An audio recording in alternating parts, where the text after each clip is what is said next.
Pimpinan sudah memberikan respon panjang lebar. Jadi kami hampir lupa apa yang materi yang mau disampaikan ke Pak Yayan, hampir lupa. Monggo, Pak. Terima kasih. Assalamualaikum warahmatullahi wabarakatuh. Pimpinan dan anggota bangga yang saya hormati, teman-teman TAPC yang hadir pada hari ini. Pertama, terkait dengan apa yang disampaikan oleh Pak Yayan sebagai jawaban pertanyaan dari fraksi PKB, saya berpikir jawabannya sangat normatif. Itu pertama. Yang kedua, LKPJ ini sesungguhnya mengukur bagaimana realisasi anggaran itu berapa, kemudian capai yang kinerjanya termasuk targetnya bagaimana.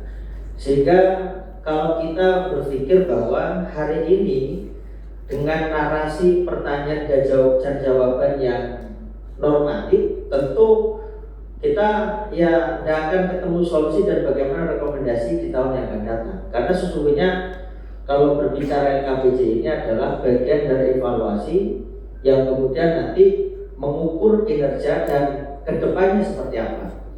Kalau yang disampaikan Pak Yayan tadi terkait dengan anggaran yang minim, kemudian tingkat kepuasan yang tidak terlalu tinggi di tengah-tengah masyarakat, karena memang urusan infrastruktur ini kalau saya melihat banyak yang memang responnya kurang cepat. Kalau kemudian anggaran yang minim dan dari tahap demi tahap tentu harus terukur. Anggaran 40 miliar itu seperti apa realisasi di tahun kemarin? Berapa yang kemudian yang belum terselesaikan? Saya sendiri ketika menyampaikan beberapa kasuistis di lapangan terkait dengan kerusakan jalan mulai 2025 kemarin sampai detik ini juga tidak terselesaikan. Padahal itu hanya urusan penambahan saja, tidak kemudian pembangunan jalan secara utuh. Mulai dari Pak Yayan ketika menjadi PLT Dinas PU sampai detik ini saya sampaikan juga tidak ada realisasi. Maka ukuran-ukuran itu yang kemudian menjadi bagaimana tingkat kepuasan itu juga akan diketahui oleh kita.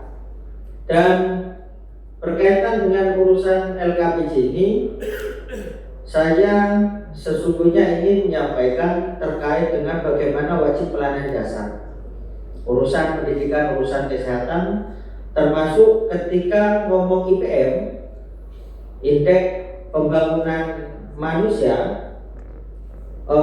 mengukur pada tingkat pendidikan, kesehatan, dan daya beli. Ketika ngomong daya beli, maka aksesibilitas ini tentu harus terukur, harus kemudian bagaimana bisa diakomodir terkait dengan layanan-layanan fasilitas khususnya fasilitas umum.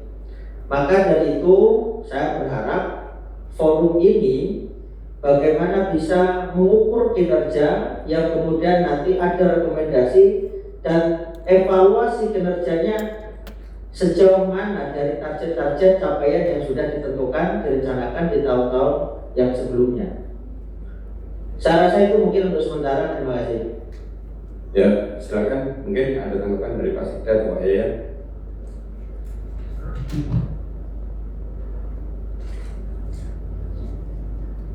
Terima kasih Pak Ketua. Ada 3 tanggapan dari pimpinan dan juga 1 tanggapan dari fraksi PKB. Dari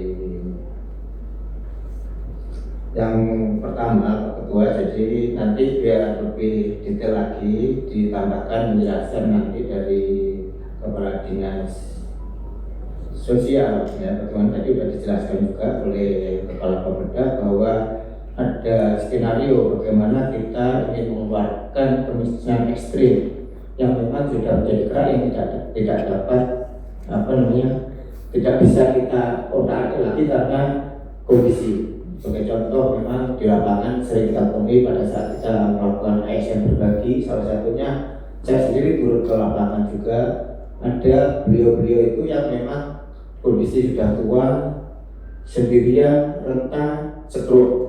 Itu kalau saya mencerita dari 15 yang menjadi tabungan saya untuk memberikan tiap bulan itu pada saat yang berbagi itu, mereka memang sudah mau kalau nggak kita beri makan ya tidak makan gitu. dia tidak, saudaranya ada tidak ada, dan kemudian dari 15 itu ada sekitar 4-5 orang yang memang dia kondisinya sudah tidak bisa diapa-apakan, jawabannya seperti itu.